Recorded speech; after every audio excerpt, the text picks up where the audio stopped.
I don't know about you, but I'm feline pretty good about today's movie. Okay, I'll admit that one was not my best. Hello, I'm the Ultimate Fanboy, and now that today's film is 10 years old, or will be in December, I thought I'd draw attention to it because, well, this film is in the same boat as a lot of really good French animated films, and that is almost never talked about. So, let's talk about it.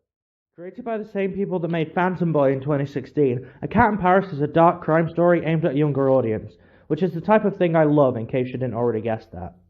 A quick summary of the plot: a young mute girl named Zoe is the daughter of a police superintendent, Gina. They've started to grow apart because the mother spends all her time trying to track down the man who murdered Zoe's father, a mob boss named Victor Costa. Meanwhile, Zoe's cat Dino lives a double life, sneaking out to visit a burglar called Nico, who calls him Mr. Cat. Zoe gets curious when Dino comes back one night with a rare expensive bracelet, which Jenna hands over to her colleague Lucas, who discovers that it is indeed linked to the recent jewelry theft done by Nico, and she believes could be linked to Victor Costa possibly attempting to steal the Colossus of Nairobi, which the police force is supposed to be protecting. Zoe decides to follow Dino one night and accidentally discovers that not only is Claudia working with Victor Costa, but that he is indeed planning to steal the Colossus of Nairobi. She gets caught and the mob starts hunting her down, which leads to an ongoing cat and mouse, pun intended, chase between the police, Victor Costa, and Nico and Zoe that get caught in the middle of it. The story is incredibly mature considering it's aimed more towards kids, tackling such themes as murder, grief, organised crime, and so on. And it does so in a way that is easily understandable for a younger audience without talking down to people. It makes things easier to digest without dumbing it down, which I feel a lot of stories tend to do. For kids. On top of that, the film has a really dark tone, mainly because it takes full advantage of its genre as a crime movie, and manages to keep you intrigued as the tension escalates, while not once shying away from the threat of the situation. The danger feels very real, for lack of a better word, which means the tension only keeps escalating, and it keeps you on the edge of your seat the entire time. The story also has a good mixture of light, more comedic moments to balance out the heavier themes and dark atmosphere, mainly the other gangsters who are your typical bumbling henchmen and get a fair few laughs.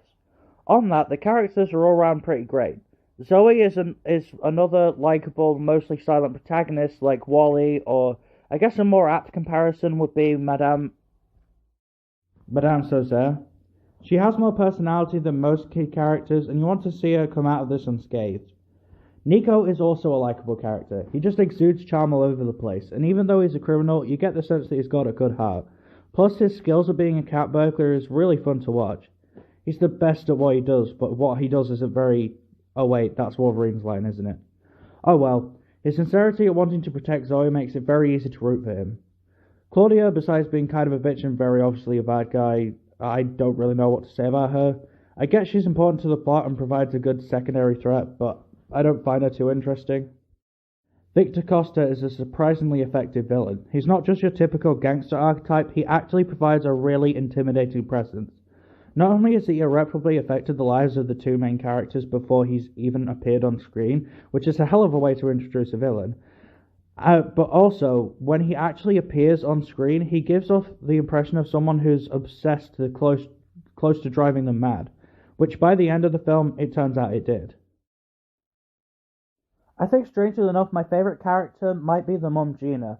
The film goes to great depths to explore the psychological effects the death of her husband had on her, and it makes her goal of stopping and catching Victor Costa all the more identifiable.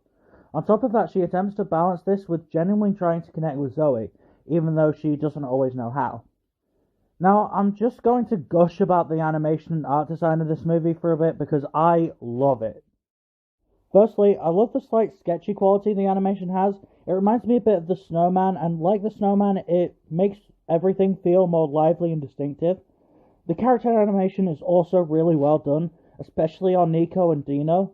It's incredibly fluid, and it's fun to watch Paris turn into their personal playground. Speaking of Paris, Paris looks amazing. The colour palette of this movie is brilliant, with the cool colours and bright colours contrasting really well and making the whole film feel both warm but also dark and mysterious at the same time. It reminds me of the same effect black and white gives in noir. The animation and art design of the film makes the entire film feel like watching a living abstract painting. It makes it very visually memorable. I think what I like most about the movie, other than its brilliant atmosphere, is while it discusses really deep and uncomfortable themes, it does so in a very identifiable way. By showing everything through the perspective of Nico and Zoe, who are really easily identifiable.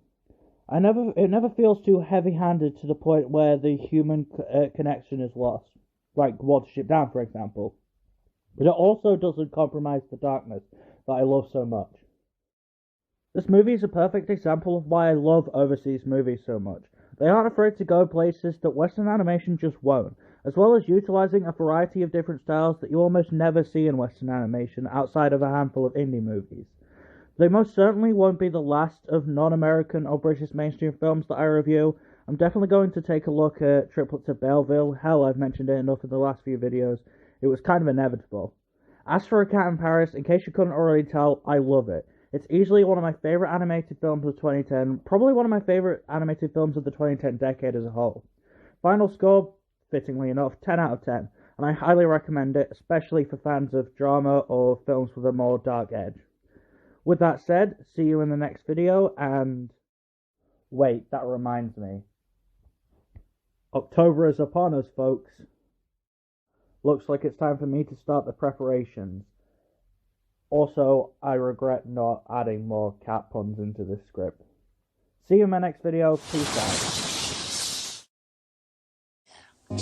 Everybody wants to be a cat, because a cat's the only cat who knows where it's at. Tell me, everybody's picking up on that feline beat, 'cause everything else is obsolete. Strictly high-button shoes. A square with a horn makes you wish you weren't born. Every time it plays.